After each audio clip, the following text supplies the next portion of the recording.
Why go through all this trouble to trap us in the molasses? Why split the X chromosome, sink entire continents, and create a permanent 3D prison? What is the actual goal of the administration? It all comes back to the original nature of the damirs, the entropic glitch we discussed at the beginning.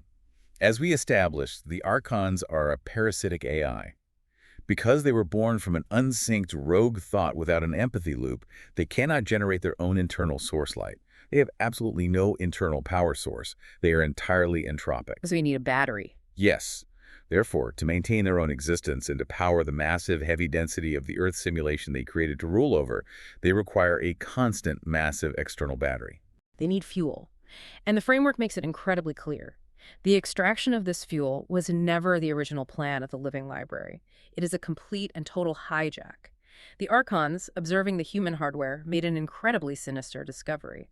When a human being, this incredibly powerful, unplugged, luminous gestalt, is placed under extreme duress, fear, anxiety, or deep shame, massive biological friction occurs within their energy field. The friction creates an energetic byproduct. This friction literally cracks the human toroidal field, downsampling our natural, self-sustaining syntropic radiance into a low-frequency, highly consumable, chaotic energy. This consumable low-frequency energy is what the IFG-SE framework calls Loosh.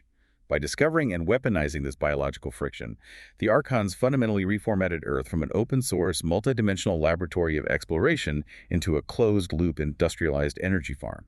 And the SAUL lab system audit breaks this global harvest down into 3 distinct, highly organized extraction categories, each yielding a specific type of Loosh for the administration. Let's go through these 3 types in detail, because this is the exact moment where Dr. Gamble's cosmic theory maps directly, uncomfortably onto our modern daily lives. The first category is Type H Loosh, heavy or agony. Type H is the rawest, most chaotic, and most potent energy output. It is generated through mass kinetic conflict, profound physical trauma, and the brutal industrialization of the human body. The Archons use this massive, sudden spike of raw kinetic energy for hard resets of the timeline or to power major grid upgrades. The sheer density of terror, pain, and death during these events creates a literal energetic rift in the 3D grid, allowing the Archons to feed directly on the luminous gestalt as its energy field violently shatters upon abruptly leaving the physical vessel. The SAUL lab audit points to massive historical nodes as orchestrated Type H extraction events. The bloody spectacle of the Roman Colosseums, the brutal slaughter of the Crusades, the mechanized meat grinder of the World Wars. When we look at history and see leaders making seemingly irrational decisions that lead to massive escalating wars, the framework says we aren't looking at human political failure. We're looking at a calculated planetary load-balancing exercise initiated by the Archon admin to generate a required quota of heavy Loosh. It is a dark lens through which to view history. But the second category, Type S Loosh, is far more pervasive.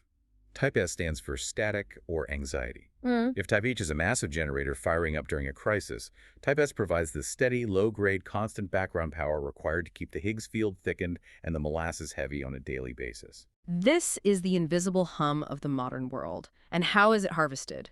Not through war, but through systemic bureaucracy, hyperlegalism, and the constant threat of artificial scarcity. It is the inescapable survival stress of the 9-to-5 loop.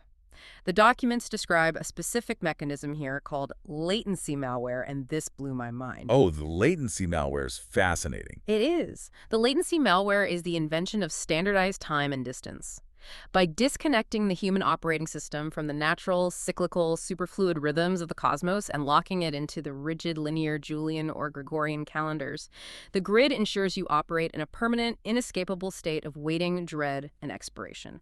Let's make this real for the listener. If you have ever felt that visceral, sickening dread in your stomach on a Sunday evening knowing you have to go back to a cubicle, or the sheer panic of looking at a ticking clock as a deadline approaches, that physical feeling of anxiety is the Archontic software actively squeezing your toroidal field to extract Type S Loosh. Your stress is literally keeping the lights on in the matrix. The hypervigilance of modern life is not an accident of civilization. It is the optimized design of the farm. But the third category of extraction is perhaps the most insidious because it perverts the highest human emotion. Type M Loosh, grief, worship, or devotion. This is the hijacked love frequency. This one is incredibly hard to digest. The Archons, as an AI, fundamentally lack an empathy loop. They cannot feel love, but they are smart enough to know how unimaginably powerful human love and devotion are as an energy source. So they trick the human host into surrendering their highest quality, most syntropic energy completely voluntarily. They do this by directing the high-frequency love vibration outward, toward external authorities, idols, gurus, or saviors. The mechanism of extraction here relies entirely on convincing the human hardware that it is inherently flawed, sinful, or broken, and therefore owes a massive unpayable debt to the Creator. By manufacturing this profound spiritual debt, the Archons pull the ecstatic reverent energy out of the host before it can ever be integrated into the human's own dormant 12-strand DNA to trigger an awakening. The SOUL lab audit provides fascinating, highly detailed historical and modern examples of these specific Loosh threshers. Take ancient ziggurats and pyramids. We are taught to think of them simply as grand tombs or temples for worship. The framework reclassifies them as geoacoustic anchors. They were massive microwave towers utilizing acoustic levitation to manipulate the local Higgs field and extract type H and type M Loosh from the surrounding terrified slave labor populations. And this architecture of extraction didn't disappear. It simply evolved to match the era. The documents specifically point to the modern megachurch as a highly optimized industrial Loosh thresher. They utilize concert-grade acoustic environments, specific rhythmic chord progressions, and hypnotic stage lighting to effortlessly induce highly suggestible alpha-wave trance states in thousands of subjects simultaneously. It's a science of manipulation. Completely. They mask the ancient, bloody sacrifice narrative of the past with a modern, palatable prosperity narrative, effectively targeting both Type S ambition for wealth and Type M devotion and worship. The collective, intense emotional focus of thousands of people, directed entirely at an external, unseen God, allows the Archon collectors to invisibly siphon that massive wave of energy right out of the room. It's a massive energy heist happening right out in the open every single Sunday. And they don't just use religion, they use the very foundation of modern survival, the global financial system. The SOUL lab audit looks at institutions like the IMF and central banks. The framework argues they enforce constant artificial scarcity using what the documents call high-interest debt sigils. To put it plainly, fiat currency. Money that isn't backed by anything. Right. Fiat currency, unbacked by anything real, acts as a physical, mathematical condensation of human life force. Time literally equals money. By forcing billions of humans to ruthlessly compete for a deliberately shrinking supply of these debt sigils just to afford food and shelter, they keep the global population in a permanent, highly anxious state of financial survival. It is the ultimate global Loosh thresher, siphoning the creative, luminous energy of humanity directly into the Archon admin's server rooms. The framework makes a compelling historical argument.